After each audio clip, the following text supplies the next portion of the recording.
Should we just talk about music for this hour? Yeah, let's talk about music for a while. I know we've got the tariffs. Oh, screw that. The tariffs. Yeah, talk about Leo Sayer and I kind of knew Leo Sayer for a while. You did? Yeah, because my old radio station was in his hometown, and I actually lived where he was born. What's his hometown? He's out of Shoreham-by-Sea in Sussex, in West Sussex there, just near to Brighton. Okay. Where I covered the whole of that area.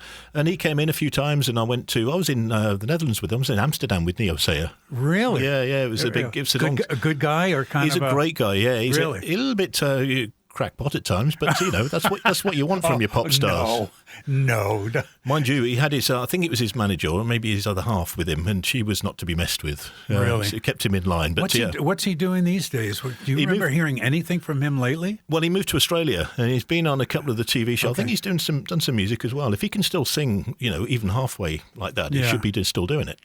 Right. Yeah, boy, he had some big hits, though. Boy, those first few hits. Really poppy stuff. Yeah, first few with David Courtney, who I know as well, out of Brighton. Mm-hmm. Yeah. Mm-hmm. So there we go. Some Leo Sayer at BayRadio International. This is how I do it. We just bring you on. We just start talking. I would love it. I said, we could just forget about the U.S. stuff and we just talk about music, and I'm perfectly happy. I would be as well, but I feel we're the only thing on BayRadio at the moment, so the listeners might, they want to be brought up to date with what's going on with the tariffs. We got to talk about tariffs, huh? No, sort of. So, we covered this, I have to say, pretty good little bit yesterday with Christina from Black Tower and John Brummett, who's a big chief investor in the States. And yes, talked about what you need to know maybe. And really, don't panic was the message. Were they, I did not hear the show, but were they talking about just keeping your money, keep it going, keep your money, and don't pull your money out? No, because if you're just selling when it's down, then that's it. Then you've lost it, and that's it. So you always, if you're talking pensions, which particularly I think has been brought up,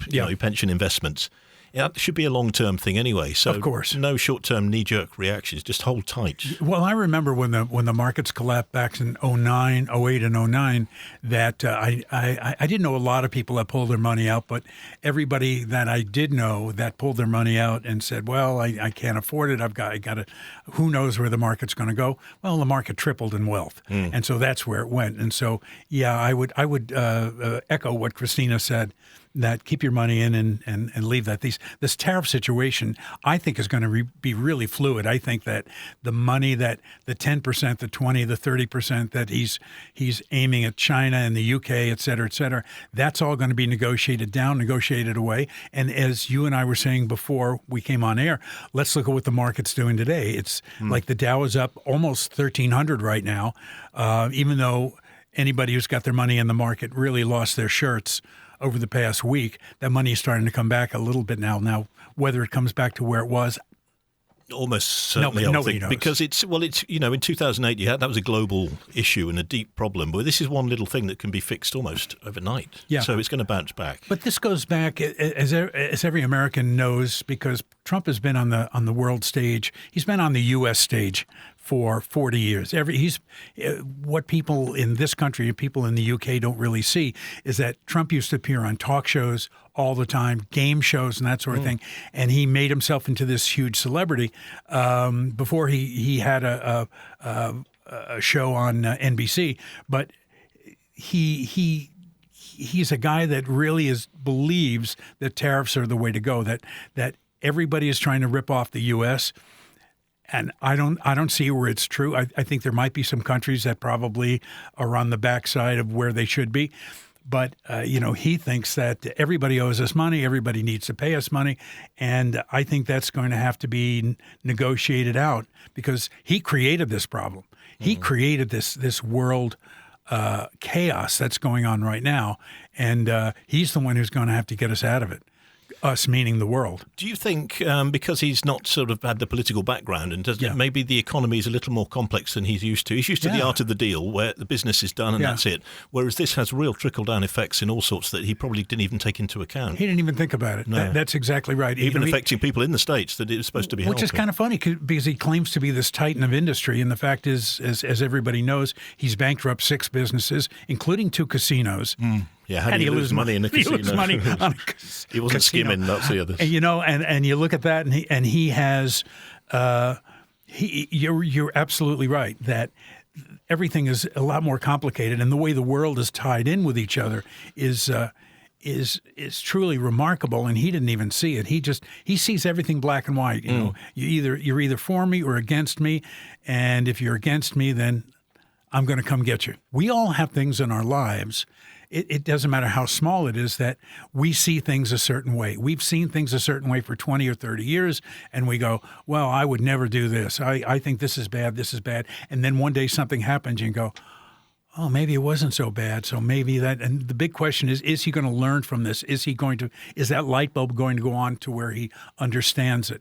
It may do, but I don't see him admitting it. No. It'll be a case of, we negotiated. They came in, I came in with these, and we talked about it, and we came up with this figure in the end. Well, that's right. And he also never admits that he's wrong. But clearly, if you see any interview, and everybody here has probably seen interviews, and they've seen them on YouTube, they've seen it on morning television, especially on Sunday morning in the UK or in the US, that every economist in every country is alarmed at what's going on right now, and they should be. The big question is, what is he going to do to pull the world out of this? I mean, so much has happened over just those couple of 3 days. I mean, we bounced back. The Dow Jones up, I guess, we are open now, of course, up 3.6%. Yeah.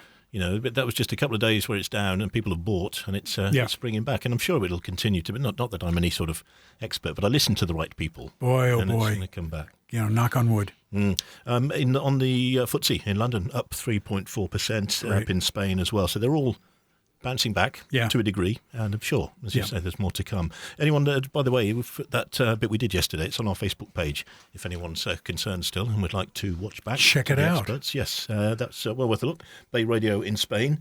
So there's always been the anti-Trump thing, but the protests continue, right? Yeah. In some of the many cities in the States. They did, and this past Sunday there were protests in every major city in the country. There were protests in Valencia. There were protests all over Spain to a lesser extent, but people are in a real uproar about him, and they're also in a big uproar, as we know, about Musk and the control that Musk is emphasizing in what he's doing, and how Trump is depending on him. So my hat is off to everybody that was protesting. I do know people that were protesting in North Carolina. I know people that were protesting in Virginia and in my hometown of Portland. And so good for them. We do. I mean, we give credit where it's due. People, sometimes know what they're talking about. But would these have been people that would have protested just from the outset, even though, despite the latest developments, just because it's Donald Trump? Just because they're Democrats and they don't agree. Yeah, there is a lot of that. I think there are a lot of people who are Democrats, and when Trump was going through this stuff, their attitude is, "I told you." Right. See, I knew this was going to happen. And so it's all kind of amplified. But I think there are some people that are genuinely disturbed at losing their Social Security, losing their Medicare, Medicaid, and any kind of health care, because this, as everybody who is not American knows, the health care system in the U.S. is dicey. It's expensive. Oh, yeah. And if you have a serious illness, there's a good chance that you're going to lose your life savings dealing with this. And he wiped out half of the Internal Revenue Service, the people who handle taxes. The taxes are due on April 15th. Wouldn't you cut these people loose after? Yeah, once they've filled in their forms. Exactly. Why? Yeah, after they've filled in all their forms. Why would you do it right before tax day on April 15th?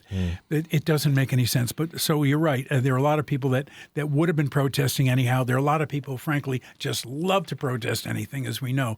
But the turnout, for instance, I saw some video from Milwaukee, which is it's a Midwestern, very kind of calm city. It's not known for riots and things like that. But I have to tell you, they had 1 million people in the streets of Milwaukee, Wisconsin, and good for them. I see one or two people taking notes of Mark Maron, who's I'm a big fan. I listen to his podcast. He put it out there. Look, if you want to get out there, just make a sign that says, "Please, just stop. This is crazy." Yeah. Sometimes when we wake up in the morning, and of course we're 6 hours behind or 6 hours ahead, I'll look at my wife and I'll say, "Look, he did it again. Here's what he's doing," or she'll say that to me, and it's one thing on top of another. It's just, I think that's a good way to put it. Just stop. I mean, I know you have the obvious vested interest coming from a particular country, but is it too much? Is it not too much for you? Because you're catching up with this news first thing in the morning. I just don't do it. You don't? No, because no, I'm a news junkie. I'm on top of it. I'm watching news from the minute I wake up. I'm usually up about 8 o'clock, and I'm watching news sometimes until 10 o'clock at night. I watch movies at night, but most of the time I spend watching news until I get absolutely depressed, which is the way it's been the past couple of weeks. But I do watch an awful lot of news. And even when I was living back in the States, if I wasn't working in a news department or with news people, I was always watching news. I try to keep up on everything that's going on. Yeah, and of course, if you're working in that field as well, you need to be up to speed, particularly. But it's just too much. I mean, a lot of the stuff you sent me. If you think I have a paid subscription to the New York Times, see, that's the difference. I did think about that. Everybody needs to know that the way we put this together is that we exchange information back and forth early in the morning, and I'll say, we need to check this out, and I send them an article in the Times, and it's a subscription based, which I have. Yes, and after I send it, I go, oh, no, he's not going to be able to read this. So I'm going to be able to read everything from the Times. Yes. No, that's, a little bit later. In the list of stuff I've subscribed to and forgotten about, that isn't one of them, I have to say. Same thing with the London Times. I started reading an article in the London Times, and then I go, I don't have a subscription, so I won't be able to read this. I think there's one that's still free, but they ask you to. Is it The Guardian? I think it's still open. Guardian's still free. But they say. And Guardian's a great newspaper and a great website. We wanted to talk about the approval rating because this is a big deal as far as Donald Trump goes and how it's just maybe changed even in the last week. You sent me one little poll and then said, scrap that. It's changed a little bit. Yeah, I found a poll that said his ratings were down, et cetera, et cetera. And then I found one that was a little more updated. The important thing to remember that any polls that are out there right now don't cover what's happened this week. They stop like the end of last week. So anybody who may have lost money, anybody who saw something like this would not have an opinion quite yet. So I think next week when I'm on the air, I think there's going to be a lot more to talk about. But the one poll that's kind of interesting out there is through a heavily Republican poll called Rasmussen, and they always lean very, very much to the right. And this poll was concluded on April 4th, so this was this weekend. And his approval rating is at 50%. His disapproval is at 49%. It's kind of flip-flopping a little bit. So he's definitely on the wrong side of even the Republican poll. Reuters and Ipsos, which are generally play it kind of down the middle, have his disapproval at 53% and his approval at 43%. It's not that I'm a slave to these polls. It's just that I find it kind of interesting to take the temperature every week and see how people are kind of feeling about this, because it was the economy that got Joe Biden booted out of office, and now the economy is kind of dominating things. We know that in looking at polls in the past couple of weeks, that this whole idea of the border, these Venezuelans being tossed out and going to El Salvador, people love that. Like a 63% approval rate among Republicans, it's like 75, 80%. They love that people are getting kicked out of the country. So I'm not even going to comment on that because I'm not necessarily a fan of eliminating due process. But in this particular case, with the economy flying kind of high in people's radar, things seem to be shifting against the president's side very slowly, but enough to where we need to keep an eye on it. It is interesting when it's his own party because I've said this to you before. Sometimes you forget that he's with the Republicans because he's just Donald Trump as the president. In previous presidents, you say, Republican president, that's right, whoever. But it's just him. And how many of the Republican Party are sort of there with their head in their hands sometimes thinking, what have we got here? But they're all afraid of him. Everybody's afraid of him because he's very vindictive. And there was a famous video that came out about 2 or 3 weeks ago. The governor of Maine, he called her out during a meeting going, "Where's the governor of Maine?" She goes, "I'm right here. And you refuse to do XXX. And she goes, "That's right." And he says, "Well, I'm going to pull your funding." So everybody that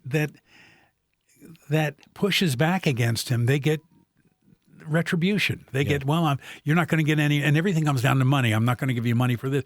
It's kind of like when your dad gets upset at you and says, unless you do your chores, you're not going to get your allowance. And that's really what it is. And that's one thing that, I know Americans are shocked at because it's not something that has happened in the past where, there's always going to be a group of people who push back against a president or a governor or a prime minister or anything, but you didn't expect that person to turn around and go, well, because you disagree with me, I'm going to pull your funding and you're not going to be able to have money anymore. That's the modern way. There's no debate. There's no debate. I'm right, you're wrong. Right. Get out of here. Yeah, and it's just kind of a sad state of affairs. Something that isn't actually on your list. I wanted to ask about Elon Musk. Yeah. Because are they starting to divide a little bit? Because it was very, seemed very unified at the start. This is something that Cal and I have talked. We seem to talk about every week. And my opinion, I've repeated it several times, is that let this all play out because there are too many roosters in the hen house. And my feeling is, he's looking at Musk going, go and do what you need to do and blah, blah, blah. But you're going to get to the point where you can only cut so many jobs and you can only abdicate what your responsibility is so many times. And what's happening here is I think that Musk is starting to get to him a little bit. Musk has gotten a lot of bad press, and he's appearing in a lot of places. And just like Trump, Musk makes everything about him. It's not so much, I'm helping the U.S. government, I'm doing this. It's like, very similar, hey, look at me, I've got a chainsaw. Hey, look at me, I've got that, which is kind of Trump's gig. But I don't know whether things are starting to unravel in that friendship. I have no idea. But you may have heard, and other people may have heard at some point, I think it was in the past week, where he said, yep, my work here is almost done. I'm almost ready to back out. But Trump turned around and said, no, I don't think you're quite ready yet. He did say something about I'll reverse the tariffs or something myself. There was something I saw. Yeah, he came out against the tariffs. He came out. Well, I mean, rightly, because if we're talking like this, you'd say that roosters in the hen house. There's one giant elephant in the room as far as taxes on vehicles and tariffs go, where Elon Musk is concerned. Yeah, that's very true. His biggest company, probably. It is. It is. And look at all these big companies that he owns and how much money are the company. Well, as we know, he's got a lot of tax dodges going on where he doesn't pay much or any tax at all on these companies that he owns. That's tax avoidance rather than evasion. Tax avoidance, just like a lot of other people. It's not just him, but it's a case where he has come out publicly saying, I think that this is a bad idea, that tariffs are a bad idea, that, because at his core, Musk is a really smart guy, and he can see how money this is affecting everybody. People like Jamie Dimon, who is a kind of an oracle in the States, he came out yesterday, saying this is a bad idea, and Richard Branson came out saying this is a bad idea. After a while, you're going to have to listen to these people, because what we don't see is these people like Branson, like Mark Cuban, like Jamie Dimon, calling the White House, going, "You got to call the dogs off here. You got to, you got to stop with this." And Trump's not making these decisions on his own. This pressure is going to have to become prevalent at some point, and whether it involves Musk or not, nobody knows. But I don't think you're going to see the end of 2025 with Musk in that job. That's my prediction. No, makes sense. It might be the sort of thing that he'd go into, think, I'll give this a go. Yeah, I'm fed up with it now. Yeah, it's a lark. He's got that sort of mind. It's a complete lark for him. I mean, he's not losing any money doing this. It's making him more powerful, more popular. Yeah, whether he's got that mind, a bit like me, really. I'll give something a try. And okay. Let's move on to the next thing now. I'm done with that, even though it's a pretty important role he's in, of course. Anything you wanted to wrap up with? Because there's a few stories, a couple out of Utah there, implementing sort of religious beliefs into policy, which I don't ever care for particularly. But well, that's very true. What's happened here in Utah is, and it's worth ending on here, is that Utah just became the first American state to ban fluoride in the water. The U.S. has had fluoride in its water for tooth decay for about 70 years, ever since I was a kid. And now they're eliminating it because somebody has said, well, maybe it causes birth defects, maybe it causes autism and things like that. I don't know where the truth lies in that, but I just know that the American Dental Association's in an uproar because now tooth decay is going to go way up, potentially. And so it's very conservative. It's a very, very conservative state, very red, beet red, as a matter of fact, for them to pull a plug on that. But this would be RFK Jr. involved, right, with the health side of things? Yeah. Of course, he's involved in this thing. He wants to pull that. But I'd like to say there's going to be a fight about it. But the governor, it's funny that the governor said, He's not sure about this, but the legislature itself voted to get rid of it, not the governor. The same thing with the LGBTQ flags. The state of Utah banned these flags. For me, I don't see a problem with hanging a flag. I don't think anybody ever got hurt. It's a flag. What's it to you? What's it to you? You wake up in the morning. Exactly. It doesn't affect your day. I'm going to ban flags. I'm going to ban these.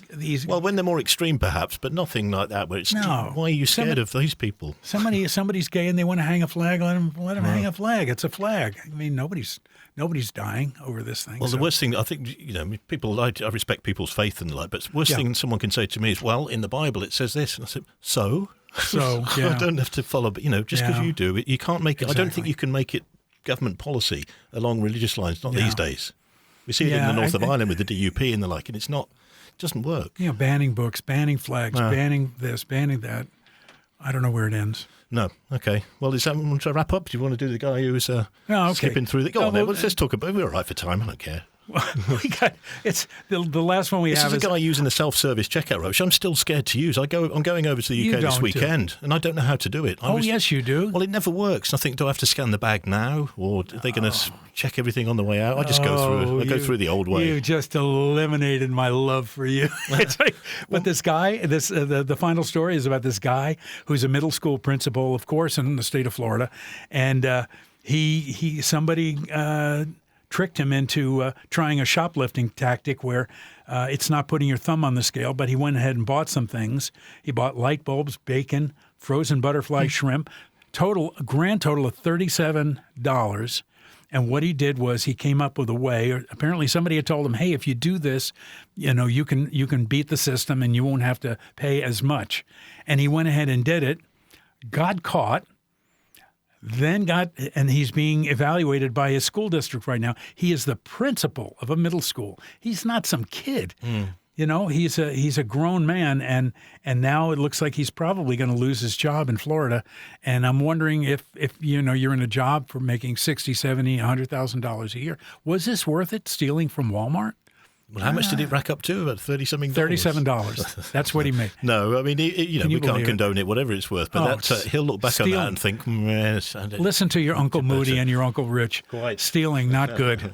Not good. Well, it's been great having you. And I was looking forward to doing this. When I was covering Cal for these 3 days. You'll be back with him, I think. Is it next Wednesday? Yeah, he's switching around a little bit. So we're back on next week anyway. And we'll get this up to listen and watch back. Adios.